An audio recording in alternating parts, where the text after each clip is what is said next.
Hello, everyone, and welcome back. My name is Erin. Welcome back to your path to your best physical and emotional health. I want to continue this series on a cognitive decline and how to kind of prevent that and eat healthy and change our lifestyle for the better to prevent cognitive decline and chronic diseases. But before I get into that, I want you to don't forget to download my 5 quick free videos on finding your tips to your best mental and physical health. And also subscribe and hit like so that you can continue to receive updates as I continue this series and explore different topics about how they affect our health and why we need to make the lifestyle changes that we need to make. So, without further ado, I want to get into a little bit more about how we eat to prevent a cognitive decline. So, today's topic is about the vegetables, okay? So, in our last topic, we talked about, okay, how are we going to time our eating so that we can fast longer and really kind of change the way our brain utilizes its glucose and our fats. But now we're going to talk about the basis. So remember, we were changing the food pyramid, right? So the very basis of that is the timing of what we eat. And then the next one is going to be your vegetables, not your fruits and vegetables. Fruits are different, but your vegetables.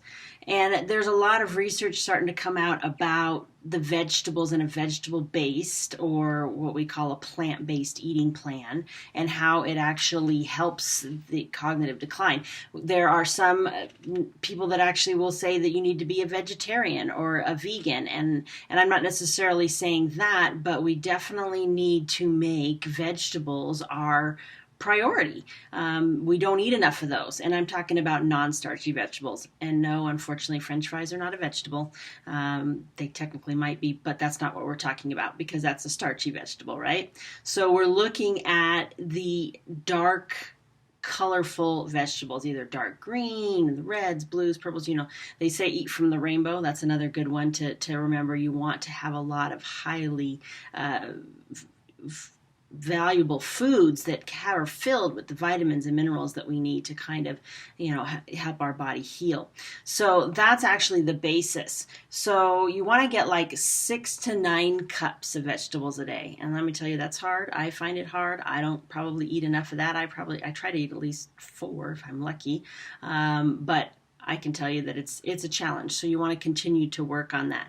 You want to work on developing kind of those leafy greens that you do. Okay, so we're looking at, the spinach and kale, and well, those are the dark ones, but you can do leafy greens as well. And lettuces, not iceberg lettuce. That's not a good one. You want the stuff that is not just water and fiber. You need a little bit of everything, right? So the value in our leafy greens, especially in our dark ones as well, is that they have high folate. And I haven't talked a lot about methylfolate and that kind of vitamins, actually not B6, B9. And then that one actually will help us reduce homocysteine, okay? And I'll talk more about homocysteine. We've talked a little bit about that off and on. So homocysteine is a marker of inflammation, and it's actually a protein byproduct. So we want to keep that down as much as we can. And it's seen commonly in not only Alzheimer's, but also in vascular dementia. That's one of the things I check when I'm looking for people with memory loss issues. So the more B9, the folate that we can take in, the better off we're going to be. It's one of those water-soluble vitamins, so it's pretty hard to overdose on it. But you kind of want to get it from your fruits and vegetables as much as you can. So then if we're looking at dark leafy greens, we need to look at those as well because we're looking at how they actually increase our nitrous oxide in our blood. And nitrous oxide is one of the things that reduces inflammation and kind of is a vasodilator. So it is wonderfully useful in kind of increasing blood flow, not only to the brain, but to all parts of the body. Yes, they will tout it as one of the next Viagras, right? Because if you see someone, and I look at this when I'm evaluating, especially when I'm evaluating men for cognitive decline, if I see them on, an ED drug, then I'm thinking there's some blood flow issues in the reduction of the nitrous oxide. So that's what we get from the leafy greens, like from the arugulas and the beet greens and stuff like that. Stuff you might not eat that much. Actually, beets are one of the best superfoods out there. The actual beet itself, which is a root, rather than the leafy greens. And the greens are good too, but they actually are starting to sell things like beetroot powder and stuff like that because of this benefit. But you can also increase nitrous oxide in other ways as well. And we'll talk about that at another time. But it's real important to help kind of get that blood flow going, because a lot of times when I'm looking at an MRI, it says atrophy and chronic microvascular ischemia, which is breakdown of the actual blood vessels, and they end up not, they can be leaky, they can have all kinds of issues with the blood vessels, and they're just not getting blood flow to the parts of the brain. So what does the brain do? It's like, well, I don't need this cell anymore because I'm not feeding it. So those are some of the things that we kind of need to pay attention to it as the basis for our diet. The other thing that we need to look at is the cruciferous vegetables, okay? These ones, I find these easier to eat because I like them a whole lot better, but there's some, you got to kind of use them in moderation as well, and it's all about variety and not getting stuck on what, just one thing. But those are your things like your broccolis and your cauliflower and, your onions are part of that group as well. And so those things, they actually will kind of, create an antioxidant pathway, and that's really important. They're really good for detoxification as well. And they contain sulfur, which helps you make glutathione, which is a master antioxidant. Some of us make glutathione better than others, so we kind of need to support that the best we can, just in case we don't. And it certainly doesn't hurt us if we do utilize that pretty well. That's also really important if we're exposed to a lot of toxins. The other thing that this kind of food group will do is kind of increase what we call the NRF2 pathway, which is just a pathway that helps us clear out oxidative damage. And so the better that pathway is working, and you'll hear me talk about that off and on, the better your body is going to clean house as it needs to. So that if we support these functions, one, we'll probably need to eat less of the bad stuff, but we can also indulge in the bad stuff once in a while, because our body is going to clean out what we can't clean out much easier than if we are, giving it bad stuff all the time. So when we're eating a little bit healthier, we can actually create those better habits and make our body just function better. I've found that as I've changed my eating and I eat healthier, I crave less of the bad stuff. I still eat it once in a while, but it's a lot less cravings, and I don't feel like I have to feed my body those things. So then when I indulge in them when I'm out with friends or whatever, I don't feel so bad because I eat healthy the rest of the time. And it's much less likely to get in those bad habits. And I don't think, oh, well, I've messed it up once, so then therefore I can throw everything else out the window. That's not exactly how it works. So the more you feed your body the good stuff, the less you're going to need of the bad stuff.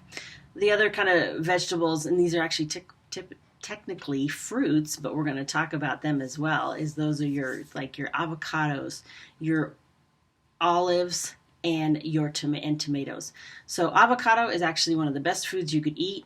If all I could eat was avocados, I might do that, because they're really high in fiber and really good fats, and we're going to talk about them again in the fat section. But they have a lot of great health benefits just for those purposes, and they're very satiating. So once you eat some avocados, you're good to go for who knows how long. The other ones that we kind of are looking at are olives, right? So I like olives as a snack, especially if you crave something salty, because they're not like baked. Like if you want chips or you want crackers or something like that, an olive is a different alternative that actually has some better health benefits. The way they process olives, not only do they have the good oils, but they process them by putting them they're fermented and then put in a brine, which gives you some probiotics as long as they haven't been pasteurized. So those are some extra things that all of us could use a little bit more of. And then I'll touch briefly on spices and stuff that can kind of help us. And these can take some getting used to, and sometimes people don't use them because they don't like the flavors, and there's some other ways to get some of these things as well. But there are a couple spices out there that I almost always recommend. And some of them I recommend in supplement form because it's just easier to get the volume you need. So, and that first one is turmeric, or you might see it listed as curcumin. And that is probably one of the most beneficial spices that I have ever seen or come across. And I just have consistently read good things on it. I have used it on myself. I've used it on my animals. It's been used for thousands of years in India.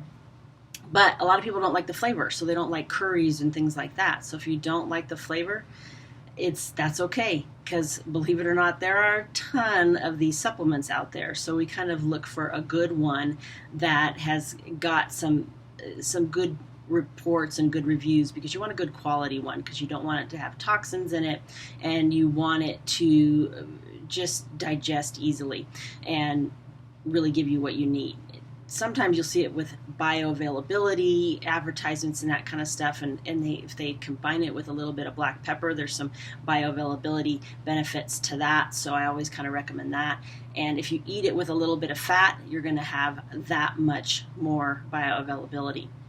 The benefits of turmeric is that it's anti-inflammatory and actually beta amyloid binding. So if there's too much beta amyloid and you're having trouble clearing that, this is one of those things that will help do that. It's one of those, I take probably 500 milligrams almost every day. I'm not always remembering to take my supplements, but it reduces pain because it's anti-inflammatory. So if you're a little bit arthritic, it's really fabulous for that.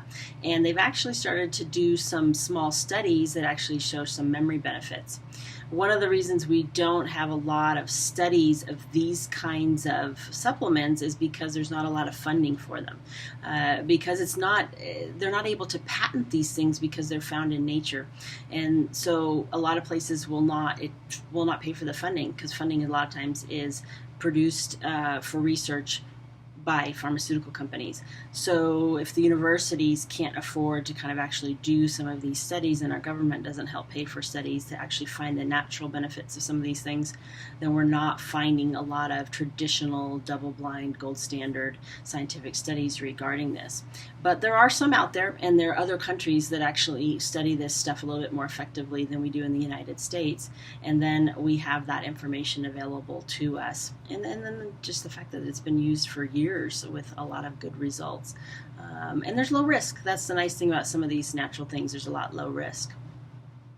Another great herb is saffron. I don't have a lot of data on that one because it's really expensive and most people don't use it, just more due to the expense. But the other one that a lot of people can use and have access to is green tea. So green tea has these proteins and these compounds in them that actually will help us reduce inflammation and clear a lot of the toxins in our body. Because a lot of times you hear them talk about antioxidants and stuff like that. And so green tea is the best, and actually matcha, which has one of the highest levels of these good compounds that kind of clear that. EGCG is what we call them, and there's a really long name that I won't even try to pronounce because I'll probably butcher it. But those things are really important for our overall functioning and kind of clearing out the body when it's having issues. So I always tell people, drink some green tea as it is part of your fasting. If you're trying to extend your fast, drink a little bit of green tea, drink a cup of coffee, and you'll feel that much better and get those effects. The best tea is actually loose tea, because a lot of times they're starting to put plastic in the bags of traditional tea bags, and then sometimes there's plastic that will leach out into the hot water, and we don't want that either, because if you're trying to clear toxins, let's not add some more toxins. So that's my spiel on the vegetables that you should be incorporating into your diet and why, and how it kind of affects our overall cognitive decline. And if you're interested in more resources and you want to kind of get a little bit more about some of those dietary things, please let me know. I'd be happy to answer questions. I've done a lot of research on these topics. Even though I'm not a dietitian, I am interested in diet, and it's probably what I would have liked to have been, probably a nutritionist or something like that if I didn't go this route. But it's an area of interest, and I definitely can point people in the right direction for a lot of resources, because there's a lot out there, and sometimes digging through it is a little bit difficult. So if you have any questions, please connect with me on the website, and we'll go ahead and answer those as best we can. And ask questions, because a lot of times I will put them in a live feed on YouTube, and we'll talk about some of those things, and you can join me and we can have a discussion about some of them. So that's all I have for today. Stick with me, because we're going to start getting into some of the why fats are important for our brain health. Thanks, and have a great day.